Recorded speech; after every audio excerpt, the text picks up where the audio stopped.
तो जय हिंद दोस्तों, स्वागत करता हूं एक बार फिर से आपके अपने YouTube channel GS hub by DS sir में। तो कैसे हो आप लोग? उम्मीद करता हूं आप सब अच्छे होंगे। दोस्तों, आज की श्रृंखला में हम देखने वाले हैं एसएससी सीएचएसएल एग्ज़ाम 2023 के एनालिसिस। दोस्तों, आज है 17 अगस्त और आपको बता दिया जाए एसएससी सीएचएसएल का आज 17 अगस्त को लास्ट दिन का एग्ज़ाम था। और जिन भी विद्यार्थियों का एग्ज़ाम आने वाले दिनों में है, जो भी एग्ज़ाम एसएससी कंडक्ट करवाता है, इनसे संबंधित जितने भी एग्ज़ाम है, जैसे एसएससी सीपीओ लगा हुआ है, उसके अतिरिक्त सीजीएल टीयर 2 आना है, ठीक है, उसके अतिरिक्त आपका एमटीएस होना है, तो इन सभी से संबंधित बहुत इंपॉर्टेंट क्लास रहने वाली है। जो कि इंपॉर्टेंट क्वेश्चन आज पूछे गए थे, उन सभी का हम डिटेल से अध्ययन करेंगे। लगभग दोस्तों 30 प्लस प्रश्न रहने वाले हैं। एक शानदार क्लास की शुरुआत करते हैं, आप सभी इस क्लास को पूरा देखिएगा। तो दोस्तों, कुछ इस तरह से प्रश्न रहने वाले हैं, इन सभी का हम डिटेल से अध्ययन करेंगे और जानेंगे कि किस प्रकार से आने वाले दिनों में जिन भी विद्यार्थियों का एग्ज़ाम लगा हुआ है, उनसे संबंधित इस क्लास से क्वेश्चन पूछे जा सकते हैं।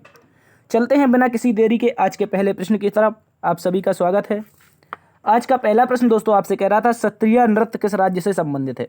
तो दोस्तों, ये जो शास्त्रीय नृत्य हैं, ये हमने कई बार कवर किए हैं। उन्हीं में आपका एक शामिल है सत्रिया लोक नृत्य। कौन सा? सत्रिया आपका शास्त्रीय नृत्य है और ये आपका दोस्तों असम से संबंधित है। कहाँ से? असम से। ठीक है, इंपॉर्टेंट क्वेश्चन है, याद रखेंगे कहाँ से संबंधित है।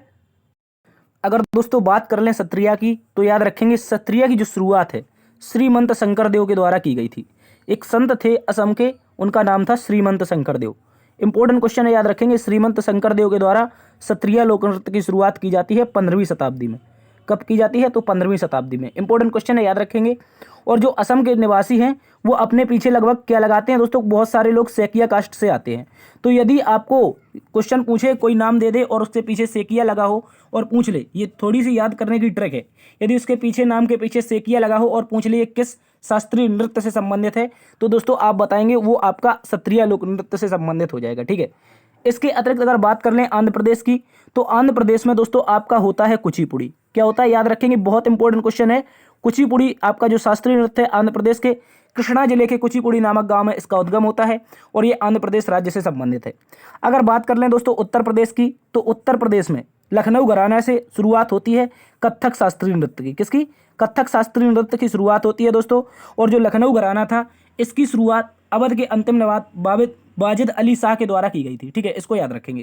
अगर तमिलनाडु की बात की जाए दोस्तों, तो तमिलनाडु में आपका भरतनाट्यम शास्त्रीय नृत्य होता है। कौन होता है? याद रखेंगे, भरतनाट्यम। और दोस्तों जो ये भरतनाट्यम है, ये आपका पूरे भारत का सबसे प्राचीन शास्त्रीय नृत्य है। इसकी जो जानकारी है, भरत मुनि की पुस्तक है नाट्यशास्त्र। क्या नाम है? याद रखेंगे, भरत मुनि थे एक दक्षिण भारत में, और ये अपने इतिहास में अच्छा नाम रखते हैं और इन्हीं की पुस्तक है नाट्यशास्त्र। इसी नाट्यशास्त्र में दोस्तों इसकी जानकारी मिलती है शास्त्रीय नृत्य की। बहुत इंपॉर्टेंट क्वेश्चन है, इसको आप लोग अच्छे से याद रखेंगे। तो हमारा क्वेश्चन पूछा गया था सत्रिया के बारे में, जो आपका असम राज्य से संबंधित हो जाएगा, और ये भी इंपॉर्टेंट है, इनको याद रखना है। चलते हैं अगले प्रश्न की तरफ। अगला प्रश्न दोस्तों पूछा गया था, खो खो खेल एक टीम में कितने खिलाड़ी होते हैं? जो दोस्तों आपका खो खो खेल होता है, इस खेल में दोस्तों एक टीम में कुल मिलाकर के 9 खिलाड़ी होते हैं। ठीक है, याद रखेंगे 9 खिलाड़ी होते हैं टोटल। अगर बात कर ली जाए, जिस प्रकार क्रिकेट में आपके 11 होते हैं, लेकिन एक 12वां खिलाड़ी भी रखा जाता है। ठीक है, उसी प्रकार यहाँ पर खो खो में भी आपके 9 तो खिलाड़ी खेलते हैं, लेकिन 3 अतिरिक्त प्लेयर रहते हैं, जो कि आपके किसी खिलाड़ी के इंजर्ड, चोटिल या रेस्ट के रूप में आपका वो पर फील्ड पर आ सकता है। ठीक है, खो खो में। इसके अतिरिक्त बात की जाए ये 11 खिलाड़ियों की, तो याद रखना है दोस्तों 11 खिलाड़ी 3 खेलों में होते हैं, जिनमें आपका HCF याद रखना है। ये एक ट्रिक है। H4 हो जाएगा हॉकी। क्या हो जाएगा? याद रखेंगे हॉकी। इसके अतिरिक्त C4 हो जाएगा क्रिकेट। क्या हो जाएगा? इंपॉर्टेंट है, ये भी याद रखेंगे। C4 क्रिकेट हो जाएगा और F4 हो जाएगा दोस्तों फुटबॉल। क्या हो जाएगा? फुटबॉल। तो HCF याद रखना है। इनमें से दोस्तों 11-11 खिलाड़ी भाग लेते हैं। HCF यानी कि हॉकी, क्रिकेट, फुटबॉल में 3 ऐसे खेल हैं जिनमें 11 खिलाड़ी भाग लेते हैं। जबकि अगर बात कर लें दोस्तों 7 खिलाड़ियों की, तो ये आपके कबड्डी में भाग लेते हैं। कहाँ पर लेते हैं? कबड्डी में। ठीक है, इसको भी याद रखना है। कुछ अन्य खेल देख लेते हैं। कुछ अन्य प्रमुख खेल हैं और उनमें संबंधित खिलाड़ियों की संख्या है। जैसे आपका क्रिकेट अभी आपको बताया था दोस्तों, यहाँ पर 11 होते हैं। फुटबॉल में भी आपके 11 होते हैं। जबकि बास्केटबॉल की बात की जाए तो इसमें आपके 5 खिलाड़ी होते हैं। पोलो में दोस्तों आपके 4 खिलाड़ी होते हैं। हॉकी में आपके दोस्तों 11 खिलाड़ी होते हैं। बेसबॉल में दोस्तों आपके 9 खिलाड़ी होते हैं। रग्बी फुटबॉल में दोस्तों 15 खिलाड़ी होते हैं और वॉलीबॉल में आपके 6 होते हैं। देखिए, बास्केटबॉल अलग है और वॉलीबॉल अलग है। ठीक है, वॉलीबॉल में होंगे टोटल 6 खिलाड़ी, जबकि जो बास्केटबॉल होगी, यहीं पर विद्यार्थी कंफ्यूज हो जाता है, ये वॉलीबॉल और बास्केटबॉल में अंतर क्या है। तो जो बास्केटबॉल है इसमें टोटल 5 हैं, जबकि वॉलीबॉल में 6 होंगे। आइस हॉकी की बात की जाए दोस्तों, इसमें भी 6 खिलाड़ी होते हैं, जबकि कबड्डी में अभी हमने चर्चा की कुल मिलाकर के 7 खिलाड़ी खेलते हैं, ठीक है। इनको भी याद रखना है, एग्जाम में इनसे संबंधित क्वेश्चन पूछा जा सकता है। चलते हैं अगले प्रश्न की तरफ। अगला प्रश्न दोस्तों पूछ रहा था राष्ट्रगोपतार अखबार के संपादक कौन थे। अगर बात कर लें दोस्तों राष्ट्रगोपतार के बारे में, तो इसका जो संपादन था वो दादा भाई नौरोजी के द्वारा किया गया था। किसके द्वारा, याद रखेंगे, दादा भाई नौरोजी के द्वारा राष्ट्रगोपतार नामक जो पत्र था इसका संपादन किया गया था। इसके अतिरिक्त दादा भाई नौरोजी की बात की जाए तो दोस्तों ये जो भारतीय राष्ट्रीय कांग्रेस थी, क्या थी, ये आपकी जो कांग्रेस थी इसके संस्थापक सदस्य थे। कैसे सदस्य थे आप बताएंगे सर, संस्थापक सदस्य थे। बहुत इंपॉर्टेंट क्वेश्चन है। और कांग्रेस के सेकंड अधिवेशन की भी अध्यक्षता करते हैं, ठीक है। सेकंड जो आपकी मीटिंग होती है कांग्रेस की, इसमें दोस्तों ये क्या करते हैं, अध्यक्षता करते हैं। और ये कहाँ पर होती है, तो याद रखना है कोलकाता में होती है, ठीक है। कांग्रेस के 3 बार अध्यक्ष रहे थे ये लोग, सॉरी ये दादा भाई नौरोजी आपके 3 बार अध्यक्ष रहे थे। एक 1886 में, एक 93 में, एक 1906 में, ठीक है। ये याद रखेंगे 1906 में, 1893 में और 1886 में ये क्या रहे थे, 3 बार कांग्रेस के अध्यक्ष रहे थे। अगर बाल गंगाधर तिलक की बात की जाए तो दोस्तों यहाँ पर इन्होंने 2 पत्रिकाओं का संपादन किया है, जिनमें से आपकी एक है केसरी, ठीक है, याद रखेंगे केसरी, जबकि दूसरी आपकी मराठा आ जाती है, ठीक है। इसको भी याद रखना है। आगे दोस्तों अगर चित्तरंजन दास की बात की जाए तो देशबंधु सॉरी हाँ याद रखेंगे जो चित्तरंजन दास थे ये आपके देशबंधु के नाम से जाने जाते थे। और इसके अतिरिक्त चित्तरंजन दास ने दोस्तों स्वराज पार्टी की स्थापना की थी। कौन सी पार्टी, कांग्रेस से अलग होकर के स्वराज पार्टी की स्थापना की थी। और इनके जो साथ थे वो दोस्तों आपके थे मोतीलाल नेहरू। कौन थे, मोतीलाल नेहरू, जो कि पंडित जवाहरलाल नेहरू के पिताजी थे। और इस पार्टी की स्थापना दोस्तों इलाहाबाद में हुई थी, ऐसा भी आपको याद रखना है। क्वेश्चन पूछ लेगा कि जो ये आपकी स्वराज पार्टी थी इसकी स्थापना कहाँ पर हुई थी, तो याद रखेंगे इलाहाबाद, जिसका वर्तमान में नाम उत्तर प्रदेश सरकार ने क्या कर दिया, प्रयागराज कर दिया है। अगर लाला लाजपत राय की बात की जाए तो दोस्तों इनके बारे में सभी लोग जानते होंगे। जब साइमन कमीशन आया था उसके विरोध के दौरान इनको दोस्तों लाठियां लग गई थी, जिसके इनकी मौत हो गई थी। लेकिन इससे पहले इन्होंने एक महत्वपूर्ण बैंक की स्थापना की थी जिसका नाम है पीएनबी, जिसे हम वर्तमान में पीएनबी यानी पंजाब नेशनल बैंक के नाम से जानते हैं। इसकी स्थापना दोस्तों लाला लाजपत राय के सहयोग से की गई थी। चलते हैं अगले प्रश्न की तरफ। अगला प्रश्न दोस्तों पूछा था जगजीत सिंह किस क्षेत्र से संबंधित है। तो दोस्तों याद रखेंगे जो जगजीत सिंह है ये आपके एक प्रसिद्ध गायक हैं। दोस्तों जगजीत सिंह की बात की जाए तो जगजीत सिंह आपके गजल गाया करते थे। क्या गाया करते थे, याद रखेंगे गजल। बहुत इंपॉर्टेंट क्वेश्चन है, गजल गाया करते थे आपके जगजीत सिंह, बहुत इंपॉर्टेंट है, इसको आप लोग अच्छे से याद रखेंगे, ठीक है। 1 मिनट, गजल, ये पेन नहीं चल रहा दोस्तों। यहाँ पर देखिए जगजीत सिंह जो थे ये क्या गाते थे, गजल गाते थे। और ये आपके हिंदुस्तानी शास्त्रीय संगीत से संबंधित थे। किससे थे, याद रखेंगे हिंदुस्तानी शास्त्रीय संगीत से संबंधित थे। और दोस्तों याद रखना है जो जगजीत सिंह थे, जो आपको बताया हिंदुस्तानी शास्त्रीय संगीत ये आपका उत्तर भारत में होता है। कहाँ पर होता है दोस्तों, उत्तर भारत में।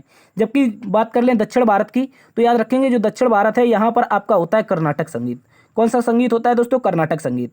तो दोस्तों हम अपने भारत के संगीत को 2 भागों में विभाजित करते हैं। पहला हिंदुस्तानी शास्त्रीय संगीत जो कि उत्तर भारत में होता है, जबकि दूसरा कर्नाटक संगीत जो आपका दक्षिण भारत में होता है। बहुत इंपॉर्टेंट है, इनको भी याद रखना है। चलते हैं अगले प्रश्न की तरफ। अगला प्रश्न दोस्तों आपसे पूछा था इलियाना सिटारिस्टा। इलियाना सिटारिस्टा इटालियन ओडिसी नृत्यांगना है और इनको 2006 में कौन सा पुरस्कार मिला था। तो बात कर लें अगर इलियाना सिटारिस्टा की तो दोस्तों जो ये इलियाना सिटारिस्टा है ये आपकी इटली की हैं। कहाँ की हैं, याद रखेंगे इटली की हैं। और इटली की ये करती हैं दोस्तों ओडिशा नृत्य। कौन सा नृत्य करती हैं, ओडिसी जो शास्त्रीय डांस है आपका, जो क्लासिकल डांस है इसकी ये डांसर हैं। और 2006 में दोस्तों 2006 में भारत सरकार के द्वारा भारत का 4था सर्वोच्च सम्मान इनको दिया गया था। इसका नाम था पद्मश्री। यानी कि 2006 में इलियाना सिटारिस्टा को क्या मिला था दोस्तों, ये आपका मिला था पद्मश्री, जो कि इटली की एक ओडिसी शास्त्रीय नृत्यांगना है। इंपॉर्टेंट क्वेश्चन है, ऐसा भी आपसे एसएससी 3 बार पूछ चुका है अब तक। एक आपका मार्च में आपका सीजीएल जब टियर 2 का एग्जाम चल रहा था उसमें पूछा गया था। और अभी हाल ही में जो एमटीएस का एग्जाम समाप्त हुआ है उसमें पूछा गया था, ठीक है। इसको याद रखेंगे। अगर दोस्तों बात कर लें पद्म विभूषण की, किसकी याद रखेंगे, पद्म विभूषण की। तो ये भारत का सेकंड आपका सर्वोच्च सम्मान है। भारत रत्न भारत का पहला सर्वोच्च सम्मान है, जबकि पद्म भूषण भारत का 3rd सर्वश्रेष्ठ सम्मान है। इसको भी आप लोग अच्छे से याद रखेंगे। इन सभी सम्मानों की जो स्थापना है 1954 में की गई थी। भारत सरकार के द्वारा 1954 में इन सभी सम्मानों की स्थापना की गई थी। इसको भी आप लोग अच्छे से याद रखेंगे। चलते हैं अगले प्रश्न की तरफ। अगला प्रश्न दोस्तों कह रहा था पाल वंश के शासक किस धर्म के अनुयायी थे। अगर बात कर लेते हैं दोस्तों पाल वंश के बारे में, किसके बारे में याद रखेंगे, पाल वंश की अगर बात चर्चा कर लें यहाँ पर, तो पाल वंश का जो दोस्तों शासन था, सबसे पहले तो यही याद रखना है जो पाल वंश का शासन था ये किस क्षेत्र में था, तो याद रखना बिहार वाले क्षेत्र में। कौन से, बिहार और जो बंगाल का क्षेत्र था दोस्तों, यहीं पर पाल वंश के राजाओं का शासन हुआ करता था।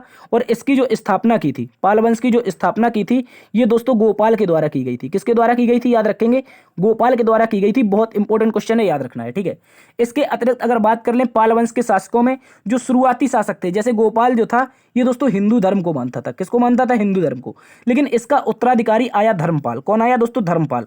और धर्मपाल ने अपने पूरे वंश के शासकों की नई नींव रखी और ये क्या मानने लगा दोस्तों, बौद्ध धर्म मानने लगा। और जितने भी आने वाले पाल वंश से संबंधित शासक हुए वो सारे के सारे इसी के अनुयायी बनकर उभरे। यानी कि धर्मपाल के वो तौर पर, यानी जिस प्रकार धर्मपाल ने बौद्ध धर्म माना था उसी प्रकार अगले जितने भी शासक थे वो बौद्ध धर्म मानते थे, ठीक है। तो इस प्रकार से केवल एक शासक था जो हिंदू धर्म मानता था, बल्कि जो जितने भी शासक हुए बाद में वो आपके क्या मानते थे, बौद्ध धर्म। तो इस प्रकार से कह सकते हैं कि जो पाल वंश के जितने भी शासक हुए हैं वो क्या मानते थे, आपके बौद्ध धर्म को माना करते थे। और धर्मपाल के द्वारा दोस्तों विक्रमशिला विश्वविद्यालय की स्थापना की गई थी। कौन सा, विक्रमशिला विश्वविद्यालय। इसको भी आप लोग कमेंट बॉक्स में छाप के बताइए ये कहाँ पर स्थित है, ठीक है। इसको आप लोग अच्छे से याद रखेंगे। अगर दोस्तों थोड़ी सी चर्चा बौद्ध धर्म की कर दी जाए तो आप सभी को पता होगा बौद्ध धर्म की स्थापना महात्मा बुद्ध के द्वारा की गई थी। किसके द्वारा, याद रखेंगे, महात्मा बुद्ध के द्वारा बौद्ध धर्म की स्थापना की गई थी। और महात्मा बुद्ध का जो जन्म था वो 563 BC में, यानी कि ईसा पूर्व में, जो आपका नेपाल के लुम्बिनी नामक ग्राम में हुआ था, ठीक है। इसको याद रखेंगे। और इनका जो जन्म है दोस्तों, इनका जो जन्म है, ये जन्म की घटना क्या थी ये बताना है इसको दोस्तों। महात्मा बुद्ध को ज्ञान प्राप्ति की घटना बतानी है। और दोस्तों इसके अतिरिक्त इनका पहला उपदेश बताना है, पहला उपदेश बताना है। इसको आप लोग याद रखेंगे, ठीक है। जन्म दोस्तों जब हुआ था तो इनका जो जन्म हुआ था वो आपका हुआ था कपिलवस्तु के लुम्बिनी नामक ग्राम में। इनके पिता का नाम क्या था आप बताएंगे कमेंट बॉक्स में छाप के। और माता का नाम इनके क्या था दोस्तों, यहाँ पर आप भी ये इसको भी छाप के बताएंगे, ठीक है। इसको भी आप लोग अच्छे से छाप के बताएंगे, ठीक है। अगर माता की बात की जाए दोस्तों, इनकी माता थी महामाया। क्या नाम था, महामाया। इंपॉर्टेंट क्वेश्चन है, अच्छे से याद रखेंगे। कौन थी, महामाया। जबकि पिता कौन थे, इनके सिद्धोधन इनके पिता थे, ठीक है। इसको याद रखेंगे। इसके अतिरिक्त इनको ज्ञान की जब प्राप्ति हुई थी तो दोस्तों ये घटना आपकी संबोधि कहलाई थी। क्या कहलाई थी, ज्ञान प्राप्ति की घटना संबोधि कहलाई थी। और ये गया नामक स्थान है जो बिहार में पड़ता है, वहां पर ज्ञान प्राप्ति होती है। इसके अतिरिक्त इन्होंने अपना पहला उपदेश दोस्तों सारनाथ में दिया था। कहाँ पर दिया था, वाराणसी के समीप ये एक स्थान पड़ता है सारनाथ। यहीं पर इन्होंने पहला अपना ज्ञान का उपदेश दिया। और इसको दोस्तों अभिधम्म चक्र परिवर्तन कहा गया। क्या कहा दोस्तों, याद रखेंगे, अभिधम्म चक्र परिवर्तन। तो पूछ लेगा कि अभिधम्म चक्र परिवर्तन क्या है, तो आपको बताना ये महात्मा बुद्ध का जो पहला उपदेश था, अभिधम्म चक्र परिवर्तन। ये आपका क्या था दोस्तों, महात्मा बुद्ध का पहला उपदेश था। इसको भी आप लोग अच्छे से याद रखेंगे, ठीक है। इंपॉर्टेंट क्वेश्चन है। इसके अतिरिक्त जैन धर्म की बात की जाए तो जैन धर्म की स्थापना दोस्तों जैन धर्म के 24वें तीर्थंकर महावीर स्वामी के द्वारा इनको माना जाता है, ठीक है। अच्छे जो मतलब वास्तविक संस्थापक माना जाता है वो दोस्तों महावीर स्वामी को माना जाता है। और दोस्तों ये जैन धर्म के 24वें तीर्थंकर थे। ये भी इंपॉर्टेंट क्वेश्चन है, इसको भी आप लोग अच्छे से याद रखेंगे। इसके अतिरिक्त हिंदू धर्म का तो सनातन से पता चला आ रहा है, नाता चला आ रहा है। जबकि इस्लाम धर्म की जो स्थापना थी ये मोहम्मद पैगंबर साहब के द्वारा 622 ईसा पूर्व में की गई थी। चलते हैं अगले प्रश्न की तरफ। अगला प्रश्न दोस्तों आपसे कह रहा है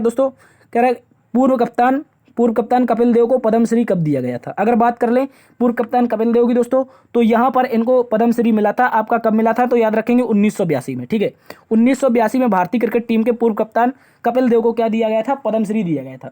जबकि इनको कुछ अन्य खिताब मिले हैं, जैसे 2002 में एक खिताब मिला था विजडन की तरफ से। किसके द्वारा, याद रखेंगे, Wisden cricketer of the century, ठीक है। Wisden Indian cricketer of the century. क्या था, Wisden Indian cricketer of the century, ठीक है। इसको याद रखेंगे, ऑफ द सेंचुरी, इस तरह से देख लेंगे, ठीक है। यानी कि शताब्दी का पूरा जो आपकी 2000 की शताब्दी थी उसकी जो पूरी शताब्दी का जो महान क्रिकेटर था, ऐसा पुरस्कार विजडन के द्वारा 2002 में इनको दिया गया था, ठीक है। इसको याद रखेंगे।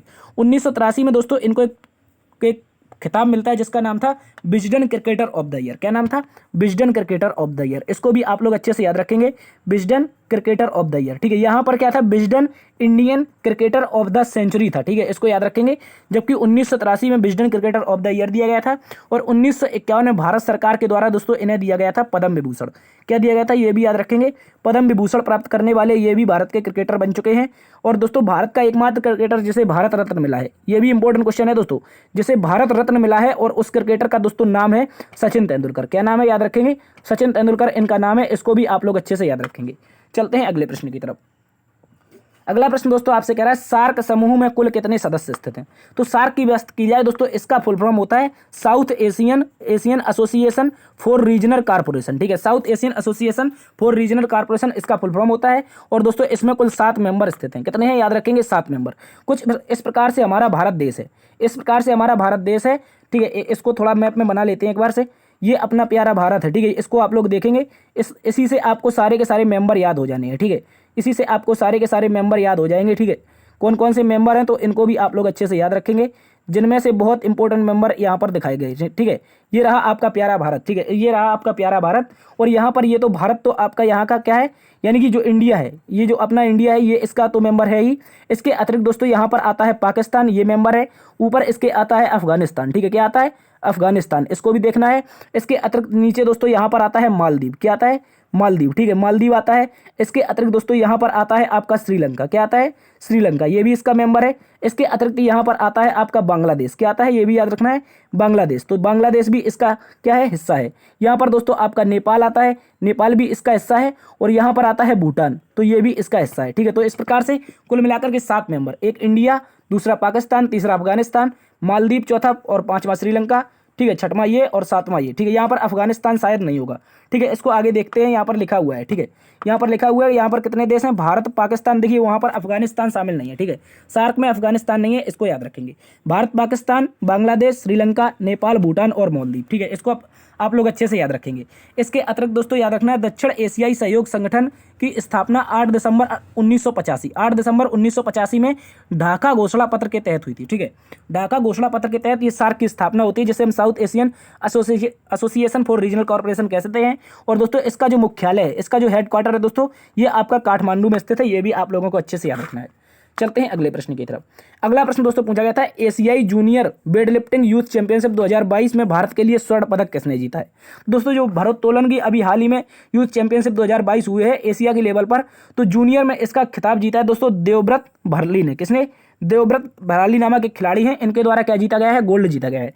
जबकि अगर नीतू घंघस की बात कर ली जाए तो इन्होंने अभी हाल ही में विश्व बॉक्सिंग जो चैंपियनशिप हुई है भारत में, इसमें क्या जीता है इन्होंने दोस्तों, स्वर्ण पदक जीता है। क्या जीता है, याद रखेंगे, स्वर्ण पदक जीता है। इसके अतिरिक्त मीराबाई चानू की बात की जाए तो ये भारत की एक प्रसिद्ध वेट लिफ्टर है, क्या है, याद रखेंगे, वेट लिफ्टर है आपकी, ये भारत की प्रमुख, ठीक है, इंपॉर्टेंट है। और इसके अतिरिक्त दोस्तों इन्होंने जो टोक्यो ओलंपिक हुआ था, क्या हुआ था, टोक्यो ओलंपिक में दोस्तों इन्होंने क्या जीता था, तो सिल्वर मेडल जीता था। क्या जीता था, सिल्वर जीता था। इसके अतिरिक्त इन्होंने कॉमनवेल्थ गेम, जो अभी हाल ही में कॉमनवेल्थ गेम हुए हैं, इसमें क्या जीता है दोस्तों, इसमें इन्होंने गोल्ड जीता है, ये भी याद रखना है। इसके अतिरिक्त अगर बात कर लें दोस्तों अमन सहरावत की, तो अमन सहरावत अभी उभरते हुए वेट लिफ्टर हैं, जो कि ये क्या है दोस्तों, अमन सहरावत के बारे में आप छाप के बताएंगे ये किस खेल से संबंधित है, ठीक है, एक दिन हमने आपको ये बताया था, ठीक है, इसको याद रखेंगे। तो इसका राइट आंसर देवव्रत भरली हो जाएगा, इंपॉर्टेंट क्वेश्चन है, याद रखेंगे। चलते हैं अगले प्रश्न की तरफ। अगला प्रश्न दोस्तों कह रहा है, स्वामी रामकृष्ण परमहंस किसके गुरु थे। अगर बात कर लें स्वामी रामकृष्ण परमहंस की, तो दोस्तों ये आपके स्वामी विवेकानंद के गुरु थे। किसके थे, स्वामी विवेकानंद के गुरु थे। और दोस्तों स्वामी विवेकानंद को विवेकानंद बनाने में कहीं ना कहीं इनका बहुत बड़ा योगदान रहा है। विवेकानंद दोस्तों बचपन में बहुत साधारण इंसान हुआ करते थे, जैसे ही ये रामकृष्ण परमहंस के शिष्य बन जाते हैं या इनकी शरण में चले जाते हैं, तो ये एक दिव्य पुरुष बनकर वहां से आते हैं, ठीक है, याद रखेंगे। और विवेकानंद के ये गुरु थे। विवेकानंद जी के द्वारा याद रखेंगे 1897, कब, 1897 में किसके द्वारा, विवेकानंद के द्वारा रामकृष्ण मिशन की स्थापना की गई थी। कौन सा मिशन था, याद रखेंगे, रामकृष्ण मिशन। अपने गुरु के नाम पर एक मिशन बनाया जाता है जिसका नाम रखा गया था रामकृष्ण मिशन, और इसकी स्थापना किसने की थी, तो याद रखना है स्वामी विवेकानंद ने की थी। इसके अतिरिक्त बात कर ले स्वामी दयानंद सरस्वती की, तो दोस्तों इन्होंने आर्य समाज की स्थापना की थी। किसकी की थी, आर्य समाज की स्थापना की थी। ये भी इंपॉर्टेंट क्वेश्चन है, अच्छे से याद रखेंगे। ये स्थापना हुई थी आपकी मुंबई में, उस समय बम्बई कहा जाता था इसे। और दोस्तों कब हुई थी, तो 1875 में हुई थी, ठीक है, इसको भी याद रखना है, ठीक है। अगर स्वामी सहजानंद की बात की जाए तो दोस्तों ये सन्यासी विद्रोह आपने इसका जिक्र सुना होगा, कहां पर मिलता है, ये कमेंट बॉक्स में छाप के बताएंगे, ठीक है। जो सन्यासी विद्रोह था, यदि आपको नहीं पता है तो याद रखेंगे, आनंद मठ नामक पुस्तक में मिलता है। किसमें मिलता है, आनंद मठ पुस्तक, ठीक है, आनंद मठ पुस्तक में सन्यासी विद्रोह का जिक्र मिलता है। और स्वामी सहजानंद इसके क्या थे, कह सकते हैं कि जो सन्यासी विद्रोह था उसमें ये शामिल रहे थे, इंपॉर्टेंट है, याद रखेंगे। और आनंद मठ किसकी पुस्तक है, ये कमेंट बॉक्स में आप लोग छाप के बताइए। तो इस प्रश्न का राइट आंसर हो जाएगा दोस्तों रामकृष्ण मिशन, यानी कि रामकृष्ण के शिष्य कौन थे, स्वामी विवेकानंद थे। इंपॉर्टेंट क्वेश्चन है, याद रखेंगे। चलते हैं अगले प्रश्न की तरफ। अगला प्रश्न कह रहा है दोस्तों, हल्दिया से गुवाहाटी तक कौन सा नेशनल वाटरवे जाता है। अगर बात कर लें हल्दिया से गुवाहाटी के बीच में, तो याद रखना है, इसको इस तरह से कुछ मैप के माध्यम से याद रखना है। ये मान लीजिए आपका इलाहाबाद है, क्या याद रखेंगे, इलाहाबाद, ठीक है, यानी कि इसको क्या कहते हैं वर्तमान में, प्रयागराज कहते हैं, ठीक है, प्रयागराज कहते हैं, इसको भी आप लोग अच्छे से याद रखेंगे। तो ये प्रयागराज है दोस्तों, और यहाँ से दोस्तों जो स्थान है आपका पश्चिम बंगाल में, कहाँ पर, पश्चिम बंगाल में, इसका नाम क्या है, याद रखेंगे, हल्दिया है। क्या नाम है दोस्तों, हल्दिया। ये इंपॉर्टेंट क्वेश्चन है, ये मैप आपको याद रखना है, इससे आपको 2 वाटरवे याद रहेंगे। ये है दोस्तों आपका इलाहाबाद से, यानी कि प्रयागराज से हल्दिया तक आपका नेशनल वाटरवे 1 है। क्या है दोस्तों, नेशनल वाटरवे 1 स्थित है, इसको याद रखेंगे। इसके अतिरिक्त दोस्तों पश्चिम बंगाल के हल्दिया से लेकर के असम में जाता है एक नेशनल वाटरवे, इसका नाम क्या है दोस्तों, याद रखेंगे। ये आपका लोहित नदी पर है, ठीक है। असम में क्या है, लोहित नदी पर है, याद रखेंगे। असम में कहाँ पर है, याद रखेंगे, असम में। और इस वाटरवे का नाम है दोस्तों नेशनल वाटरवे सेकंड। क्या नाम है, नेशनल वाटरवे सेकंड। बहुत इंपॉर्टेंट है, जो प्रयागराज से हल्दिया तक जाता है दोस्तों, ये आपका है कहाँ से कहाँ तक, प्रयागराज से हल्दिया आपका नेशनल वाटरवे 1 है। जबकि नेशनल वाटरवे 2 है जो दोस्तों, ये आपका लोहित नदी पर असम में स्थित है, हल्दिया से जो कि जाता है, ठीक है। इसको भी आप लोग अच्छे से याद रखेंगे। लोहित नदी की बात की जाए तो दोस्तों ये आपकी ब्रह्मपुत्र की सहायक नदी है। किसकी याद रखेंगे, ब्रह्मपुत्र की। तो इस प्रकार से कुछ लोग ऐसा भी कह देते हैं कि जो ब्रह्मपुत्र है वो हल्दिया से, यानी कि गंगा में, गुजरात, सॉरी, जो आप माफी चाहेंगे, जो आपका पश्चिम बंगाल है, पश्चिम बंगाल में आपका जो वो नदी है, कौन सी, हुगली, जो कि गंगा की एक धारा है। हुगली से लेकर के ब्रह्मपुत्र नदी का तक कौन सा वाटरवे है, तो आपको बताना है दोस्तों, ये नेशनल वाटरवे सेकंड है। इंपॉर्टेंट क्वेश्चन है, याद रखेंगे। तो इसका राइट आंसर हो जाएगा हल्दिया से गुवाहाटी तक, जो कि असम में पड़ता है, ये आपका क्या हो जाएगा, नेशनल वाटरवे सेकंड हो जाएगा। इंपॉर्टेंट क्वेश्चन है, याद रखेंगे। इसके अतिरिक्त कुछ अन्य नेशनल वाटरवे हैं, इनको याद रखना है। जैसे यहाँ पर कुल मिलाकर बात कर ली जाए, भारत में कुल कितने राष्ट्रीय जलमार्ग हैं, तो कुल मिलाकर 111 हैं। कितने दोस्तों, 111 वर्तमान में भारत में राष्ट्रीय जलमार्ग हैं। और इनमें से दोस्तों याद रखना है, जो सबसे बड़ा है, इसकी जो लेंथ है 1620 किलोमीटर है। कितनी है, 1620 किलोमीटर इसकी लेंथ है। ये आपका गंगा से हुगली नदी पर, यानी कि हल्दिया से प्रयागराज राजमार्ग, राष्ट्रीय जलमार्ग 1, ठीक है, इसको याद रखना है। इसको नेशनल वाटरवे 1 कहा जाता है। जबकि दूसरा आपका राष्ट्रीय राजमार्ग जो है, सॉरी, जो आपका दूसरा राष्ट्रीय जलमार्ग है, ये आपका है असम के राज्य सादिया से डुबरी तक है, ठीक है, ब्रह्मपुत्र नदी पर है। इसके अतिरिक्त याद रखना है, ये यहाँ पर बहुत सारे दे रखे हैं, इनको आप लोग पढ़ लेंगे, ठीक है। ये पीपीटी आप लोग चाहो तो इसका स्क्रीनशॉट ले सकते हो और ये पढ़ लेना, इंपॉर्टेंट पीपीटी है। चलते हैं अगले प्रश्न की तरफ। अगला प्रश्न दोस्तों पूछा था, निम्नलिखित में से कौन सी नदी रायपुर से होते हुए उड़ीसा से होते हुए बंगाल की खाड़ी में गिरती है, ठीक है। तो रायपुर से उड़ीसा होते हुए बंगाल की खाड़ी में गिरने वाली नदी कौन सी है, तो याद रखेंगे दोस्तों, ये हो जाएगी आपकी महानदी। कौन हो जाएगी, बहुत इंपॉर्टेंट क्वेश्चन है, महानदी हो जाएगी, ठीक है। ये दोस्तों कहाँ से निकलती है, तो छत्तीसगढ़ से निकलती है। कहाँ से निकलती है, छत्तीसगढ़ से। और छत्तीसगढ़ से ये आपकी बहती है कहाँ पर, ये महाराष्ट्र में बहती है। कहाँ पर, महाराष्ट्र में थोड़ा सा हिस्सा इसका बहता है। और कहाँ पर, ओडिशा में बहता है। कहाँ पर बहता है, तो याद रखना है ओडिशा में बहता है, ठीक है। और बाद में कहाँ पर गिर जाती है, तो याद रखना है ये बंगाल की खाड़ी में। कहाँ पर गिर जाती है, बंगाल की खाड़ी में गिर जाती है। इस प्रकार से इसका राइट आंसर क्या हो जाएगा, महानदी हो जाएगा, जो कि रायपुर से होती हुई उड़ीसा से होकर के कहाँ पर गिरती है, बंगाल की खाड़ी में, ठीक है। इसको याद रखना है।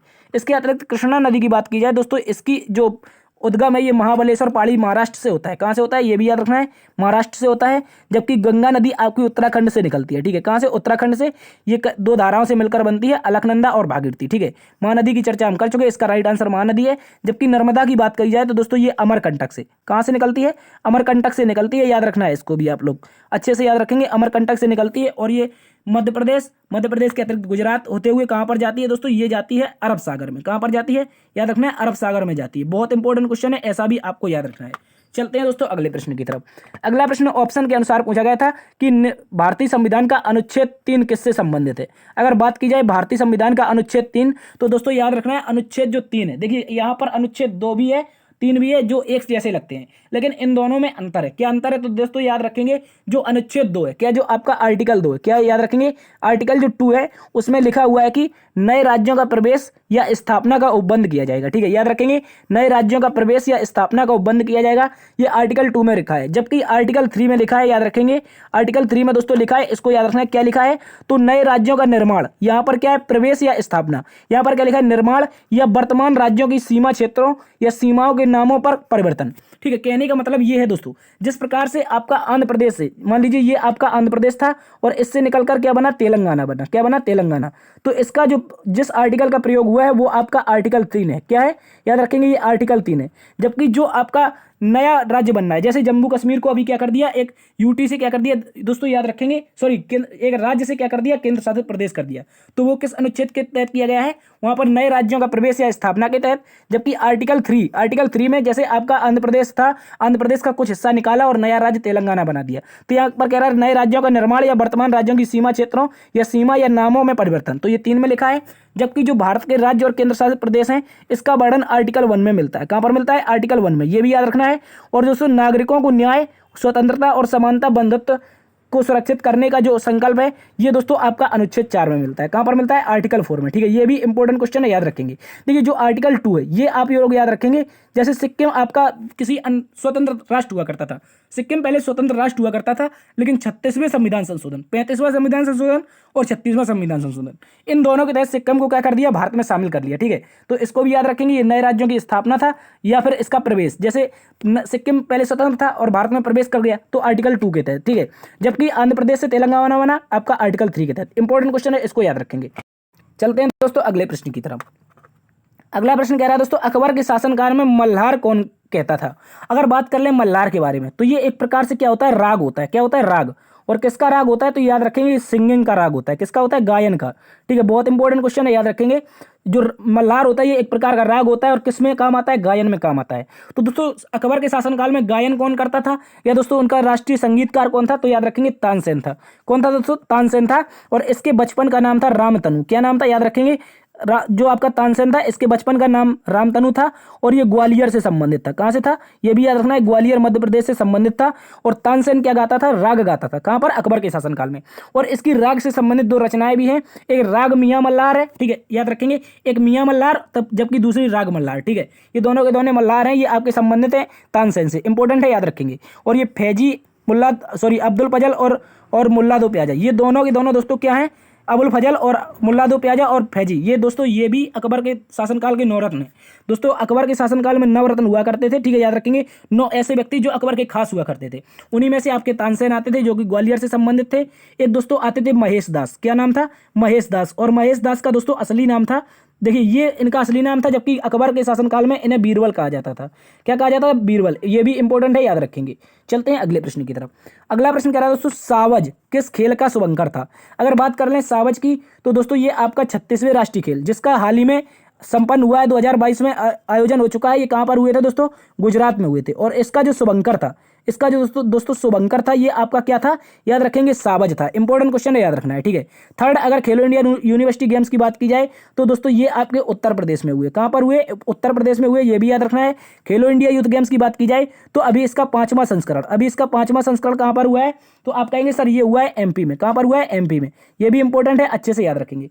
इसके अतिरिक्त दोस्तों फुटबॉल विश्व कप की बात की जाए तो फुटबॉल विश्व कप का जो आयोजन है दोस्तों ये आपका कतर में हुआ है। कहाँ पर हुआ है? कतर में। इंपॉर्टेंट है, याद रखेंगे। चलते हैं अगले प्रश्न की तरफ। अगला प्रश्न कह रहा है दोस्तों जेएनयू की पहली महिला कुलपति किसे नियुक्त किया गया है? तो इसका राइट आंसर हो जाएगा दोस्तों शांति श्री धूलीपड़ी। शांति श्री धूलीपड़ी जेएनयू की पहली महिला कुलपति नियुक्त हुई हैं। इसके अतिरिक्त अगर बात कर लें नल्ला थम्बी कलाई सेल्वी की तो दोस्तों ये council of scientific research in India, ठीक है, CSIR, ठीक है, CSIR की क्या बनी है? पहली महिला अध्यक्ष बनी है नल्ला थम्बी कलाई सेल्वी, ठीक है। CSIR की पहली महिला अध्यक्ष है। और इसके तरफ माधवीपुरी वेज की बात की जाए तो दोस्तों ये आपकी बन जाएंगी कहाँ की? जो आपका शेयर मार्केट है, शेयर मार्केट। और शेयर मार्केट में कार्य कौन करता है? आपका सेबी कार्य करता है। कौन करता है? सेबी। तो सेबी की पहली महिला अध्यक्ष कौन बनी है? माधवीपुरी वेज बनी है। ये भी आप लोग अच्छे से याद रखेंगे। तो इसका जो राइट आंसर होगा वो क्या हो जाएगा? आपका हो जाएगा दोस्तों, ये आपका क्या हो जाएगा? शांति श्री धूलीपड़ी। इंपॉर्टेंट क्वेश्चन है, याद रखेंगे। चलते हैं अगले प्रश्न की तरफ। अगला प्रश्न दोस्तों पूछा था भीमसेन जोशी, पंडित भीमसेन जोशी किस घराने से संबंधित है? तो इसको हम कई बार कराया दोस्तों। ये इसका राइट आंसर क्या था? किराना घराना था। क्या दोस्तों? किराना घराना इसका राइट आंसर था। जो पंडित भीमसेन जोशी है ये किराने घराने से संबंधित थे, ठीक है। इंपॉर्टेंट क्वेश्चन है। अगर बनारस घराना की बात की जाए ये उत्तर प्रदेश में था। लखनऊ घराना भी आपका उत्तर प्रदेश में था, ठीक है। और रायगढ़ घराना जो था ये आपका दोस्तों कहाँ पर था? याद रखेंगे झारखंड में था। कहाँ पर था? झारखंड में। इंपॉर्टेंट क्वेश्चन है, ये भी याद रखेंगे। तो किराना घराना किससे संबंधित है? पंडित भीमसेन जोशी। इंपॉर्टेंट क्वेश्चन है, याद रखना है। चलते हैं अगले प्रश्न की तरफ। अगला प्रश्न कह रहा है निम्नलिखित में से किस शास्त्रीय नर्तक को 2003 में पद्म विभूषण दिया गया था? ठीक है, यहाँ पर क्या कह रहा है ऐसा कौन सा शास्त्रीय नर्तक था जिसे 2003 में क्या मिला? पद्म विभूषण। और पहले क्या पूछा था? वो इलियाना सटारस्टा को 2006 में कौन सा पुरस्कार मिला? ये दोनों के दोनों क्वेश्चन आज ही पूछे गए हैं, ठीक है। अगर बात कर रहे हैं 2003 में क्या मिला है पद्म विभूषण, तो दोस्तों इनका नाम है सोनल मानसिंह। क्या नाम है दोस्तों? इंपॉर्टेंट क्वेश्चन याद रखेंगे। सोनल मानसिंह को क्या मिला था? 2003 में दोस्तों पद्म विभूषण मिला था, जो कि भारत का दूसरा सर्वोच्च पुरस्कार है।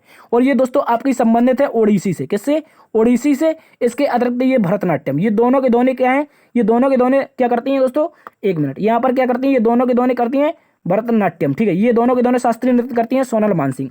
इसके अतिरिक्त पंडित बिरजू महाराज की बात की जाए तो दोस्तों ये कथक से संबंधित है। किससे? कथक से। और 1986 में इन्हें पद्म विभूषण दिया गया था।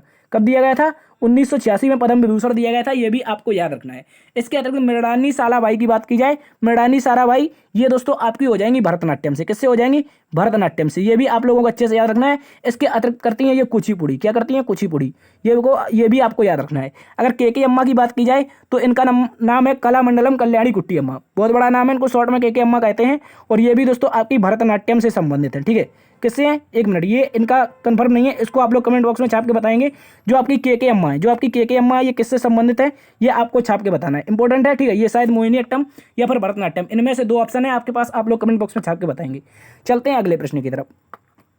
अगला प्रश्न पूछ रहा है दोस्तों, रुद्राक्ष पाटिल के द्वारा 10 मीटर एयर पिस्टल राइफल में कौन सा पदक जीत गया, ठीक है, कौन सा पदक जीता है, ठीक है। तो इसको याद रखेंगे, जो रुद्राक्ष पाटिल ने हाल ही में दोस्तों याद रखेंगे 2023 में एक ये क्या जो शूटिंग विश्व चैंपियनशिप होती है, इसका आयोजन किया गया है मिस्र में।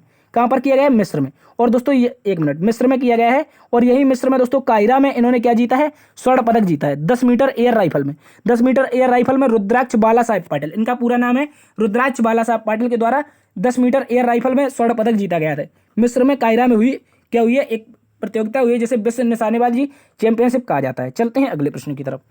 अगला प्रश्न दोस्तों पूछ रहा है, निम्नलिखित में से किसने अपना पूरा जीवन विधवा पुनर्विवाह के लिए काम किया था? तो दोस्तों याद रखेंगे, विधवा पुनर्विवाह पर सर्वाधिक जोर दिया था दोस्तों ईश्वर चंद्र विद्यासागर ने।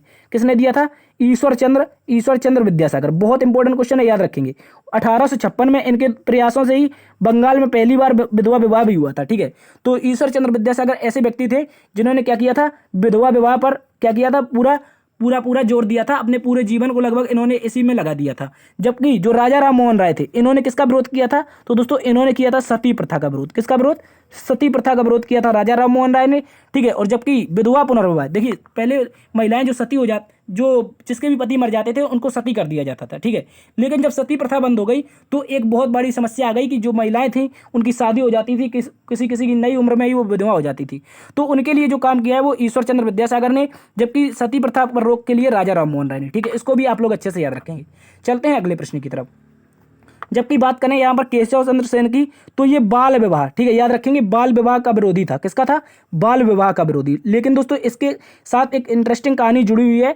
जब ये बाल विवाह का पूरे देश में विरोध कर रहा था, तभी इसको बंगाल के एक नवाब यानी कि बंगाल के राजा हुआ करते थे, उनके यहाँ इसकी बेटी के विवाह का ऑफर आ जाता है। और दोस्तों इसकी बेटी की उम्र तब कितनी थी? 13 साल थी। लेकिन वहाँ पर बाल विवाह 14 साल से कम उम्र के बच्चों का नहीं कर सकते। लेकिन जैसे ही इसको राजा मिला, अपनी बेटी के लिए राजा विवाह करने के लिए मिला, तो दोस्तों केशव चंद्र सेन ने उस राजा से अपनी बेटी का विवाह कर दिया। और बाल विवाह का खुद विरोध कर रहा था, लेकिन इसने खुद अपनी बेटी का बाल विवाह कर दिया था। अजीब व्यक्ति था, ठीक है, इसको याद रखेंगे।